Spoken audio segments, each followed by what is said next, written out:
ನಮ್ಮ ಹೋರಾಟ ಇವತ್ತು ಕೂಡ ಮುಂದುವರೆದಿದೆ.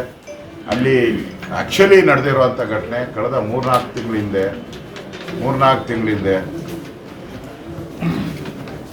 ನೀನು ಬೇಗ ಹೋಗಿ ರೆಡಿ ಮಾಡಿದ್ರು. ನಾವು ತಿಂಗಳಿಂದ ಧ್ವಜ ಹಾರಿಸುವಂಥದ್ದಕ್ಕೆ ಪರ್ಮಿಷನ್ ತೊಗೊಂಡಿದ್ದಾರೆ. ಅದು ರೆಸೊಲ್ಯೂಷನ್ ಆಗಿದೆ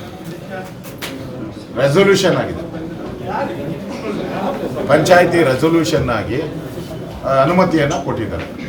ಪಂಚಾಯಿತಿ ಅನುಮತಿ ಕೊಟ್ಟು ಅವರು ಸ್ವಂತ ದುಡ್ಡಲ್ಲಿ, ಅಲ್ಲಿನ ಜನ ಸ್ವಂತ ದುಡ್ಡಲ್ಲಿ 50 ರೂಪಾಯಿ 100 ರೂಪಾಯಿ ಹಾಕಿ ಸುಮಾರು 6 ಲಕ್ಷ ರೂಪಾಯಿ ಕಲೆಕ್ಟ್ ಮಾಡಿ ಅಲ್ಲಿನ ಗ್ರಾಮ ಸೇವಾ ಸಮಿತಿಯವರು ಅದನ್ನು ಪೋಲ್ ಹಾಕಿರೋದು. ಸರ್ಕಾರದ ಪೋಲ್ ಅಲ್ಲ ಅದು, ಟ್ರಸ್ಟ್ ಅವರು ಗ್ರಾಮ ಸಮಿತಿಯ ಊರಿನವರೆಲ್ಲ ಸೇರಿ 100 ರೂಪಾಯಿ ಹಾಕಿ ಕಟ್ಟಿರೋದು. ಅದು ಸರ್ಕಾರಿ ಸಂಸ್ಥೆ ಆವರಣ, ದೇವಸ್ಥಾನ ಅಲ್ಲೇ ಆಂಜನೇಯಂದು ದೊಡ್ಡದು 30 ಅಡಿ ಎತ್ತರದಲ್ಲೇ ಆಂಜನೇಯನ ದೇವಸ್ಥಾನ ಇದೆ. ಅದರ ಎದುರುಗಡೆ, ಅದರ 30 ಮೀಟರ್ ಎದುರುಗಡೆನೆ ಈ ಒಂದು ಪೋಲ್ ಹಾಕಿರೋದು. ನಾನು ಹೋಗಿ ನೋಡಿ ಬಂದಿದ್ದೀನಿ.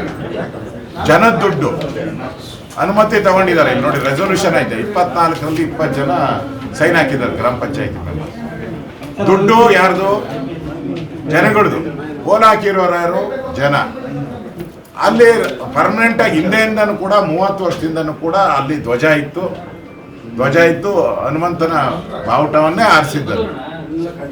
ಈಗ ಹೊಸದಾಗಿ ಏನು ಮಾಡಿದ್ದಾರೆ, ಪ್ರತಿ ಆಗಸ್ಟ್ 15 24ನೇ ತಾರೀಕು, ಅಲ್ಲ ಜನವರಿ 26ನೇ ತಾರೀಕು ಫ್ಲಾಗ್ ಮಾಡ್ತಾರೆ. ಕನ್ನಡ ರಾಜ್ಯೋತ್ಸವದ ಕನ್ನಡ ದಿನ ಆಗಸ್ಟ್ ಮಾಡಿ ಆಮೇಲೆ ಪರ್ಮನೆಂಟ್ ಆಗಿ ಇದ್ದಿದ್ದು ಆಂಜನೇಯನ ಧ್ವಜ.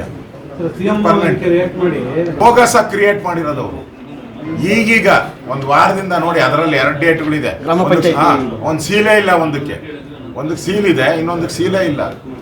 ಈಗ ಒಂದು ಅರ್ಜಿ ತಗೊಂಡು ಈಗ ಕ್ಲಿಯರ್ ಮಾಡಿರೋದು. ನನ್ನ ಹತ್ರ ಇರೋದು ಇದು ಒರಿಜಿನಲ್. ಹೌದು, ಪ್ರತಿಯೊಂದರಲ್ಲಿ ನೀವು ಮುಲ್ಲಾಗಳಿಗೆ ಹೋಗಿ 10,000 ಕೋಟಿ ಕೊಡ್ತೀನಿ ಅಂತೀರಿ. ಈಗ ಮನೆ ದೇವಸ್ಥಾನಕ್ಕೆ ಹೋಗಿದ್ರಲ್ಲ, 2,000 ಕೋಟಿ ಕೊಡ್ತೀನಿ ಅಂದ್ರು. ರಾಮನ ಅಸ್ತಿತ್ವನೇ ಇಲ್ಲ ಅಂತ ಹೇಳಿದ್ರಲ್ಲ, ಅಫಿಡವಿಟ್ ಹಾಕಿದ್ರಲ್ಲ ಕೇಂದ್ರ ಸರ್ಕಾರ ಇದ್ದಾಗ. ರಾಮನೇ ಕಾಲ್ಪನಿಕ ಅಂದ್ರು.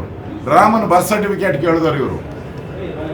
ಅದರಿಂದ ಇವ್ರಿಗೆ ಯಾವುದೇ ನೈತಿಕ ಈಗ ಹೆಸರಿಟ್ಕೊಂಡ್ಬಿಡ್ತೆ. ಆಯ್ತಾ, ಏನೋ ಸಿದ್ದರಾಮಯ್ಯನವ್ರು ಏನು ಹೇಳ್ತಾ ಇದ್ದಾರೆ, ನನ್ನ ಹೆಸರಲ್ಲೇ ರಾಮ. ಊನಪ್ಪ, ನೀನ್ ಬಾಯಲ್ಲೆಲ್ಲ ರಾಮನೇ ಅನ್ನೋದು, ಹೃದಯದಲ್ಲಿ ಟಿಪ್ಪು ಸುಲ್ತಾನ್ ಇಟ್ಕೊಂಬಿಟ್ಟಿದೆಯಲ್ಲ. ಅಲ್ಲ, ಅವ್ರು ಅಭಿವೃದ್ಧಿ ಬಿಟ್ಟು ರಾಮನ ವಿಚಾರ ಇಟ್ಕೊಂಡು ಚುನಾವಣೆಗೆ ಹೋಗ್ತಾ ಇದ್ದಾರೆ ಅಂತ ಈಗ ಕಾಂಗ್ರೆಸ್ ಆರೋಪ. ಯಾಕೆಂದ್ರೆ ಮೋದಿ ಅಭಿವೃದ್ಧಿ ಮಾಡಿದ್ರೆ ಅದನ್ನ ಬರೀ ರಾಮನ ಜಪ ಮಾಡ್ತಾ ಇದ್ದಾರೆ ಅಂತ ಆರೋಪ. 10 ವರ್ಷದಲ್ಲಿ ಯಾವುದೇ ಸಾಧನೆ ಮಾಡಿಲ್ಲ, ರಾಮನ ಇಟ್ಕೊಂಡು ರಾಜ್ಯಕ್ಕೆ ಏನು ಕೊಡುಗೆ ಕೊಟ್ಟಿದ್ದಾರೆ ಕೇಂದ್ರ. ನಾನು ಅವ್ರಿಗೆ ಓಪನ್ ಚಾಲೆಂಜ್ ಹೇಳ್ತಾ ಇದ್ದೀನಿ ಕಾಂಗ್ರೆಸ್ ಅವ್ರಿಗೆ. ನಿಮ್ಮ ಸರ್ಕಾರ ಕೇಂದ್ರದಲ್ಲಿದ್ದಾಗ 10 ವರ್ಷ ಮನಮೋಹನ್ ಸಿಂಗ್ ಇದ್ದಾಗ ಎಷ್ಟು ಹಣ ಕರ್ನಾಟಕಕ್ಕೆ, ಎಷ್ಟು ರೈಲ್ವೆ ಯೋಜನೆಗಳು, ಎಷ್ಟು ಕಿಲೋಮೀಟ್ರು ರೈಲ್ವೆ ಯೋಜನೆಗಳು ಬಂದಿದೆ. ಈಗ ನರೇಂದ್ರ ಮೋದಿ ಅವರು ಬಂದ ಮೇಲೆ ಎಷ್ಟು ಕಿಲೋಮೀಟ್ರು ರೈಲ್ವೆ ಯೋಜನೆಗಳನ್ನು ಅಪ್ರೂವ್ ಮಾಡಿದ್ದಾರೆ. ಅದೊಂದೇ ಸಾಕು. ರಸ್ತೆಗಳು ತಗೊಳ್ಳಿ, ನೀವು ನ್ಯಾಷನಲ್ ಹೈವೇಗಳು ತಗೊಂಡು ಇತಿಹಾಸದಲ್ಲಿ ರೆಕಾರ್ಡ್, ಅಮೇರಿಕಾನ ಬೀಟ್ ಮಾಡೋ ರೀತಿ ಗಡ್ಕರಿಯವರು ಈ ದೇಶದಲ್ಲಿ ಒಂದು ಕ್ರಾಂತಿಯನ್ನು ಮಾಡಿದ್ದಾರೆ. ಕರ್ನಾಟಕದಲ್ಲೂ ಕೂಡ ಮೈಸೂರು ರೋಡು ನೀವೇ ನೋಡಿದ್ದೀರಾ, ಬೆಂಗಳೂರು ರೋಡು. ಚಾಲೆಂಜ್ ಇದು ತಗೊಂಡ್ಲಿ. ಮನಮೋಹನ್ ಸಿಂಗ್ ಇದ್ದಾಗ ಎಷ್ಟು ಬಿಡುಗಡೆ ಮಾಡಿದ್ದಾರೆ, ಇವಾಗ ಎಷ್ಟು ಬಿಡುಗಡೆ ಮಾಡಿದ್ದಾರೆ. Open challenge. ಬರದಲ್ಲೂ ನಾನು ಹೇಳ್ದಲ್ಲ, ಇವಾಗ ಅಂಕಿ-ಅಂಶ ಕೊಟ್ಟನಲ್ಲ. ಮನಮೋಹನ್ ಸಿಂಗ್ ಇದ್ದಾಗ ಎಷ್ಟು ಬಿಡುಗಡೆ ಮಾಡಿದ್ದಾರೆ, ನರೇಂದ್ರ ಮೋದಿ ಅವರು ಎಷ್ಟು ಬಿಡುಗಡೆ ಮಾಡಿದ್ದಾರೆ ಗೊತ್ತಾಗಿದೆ.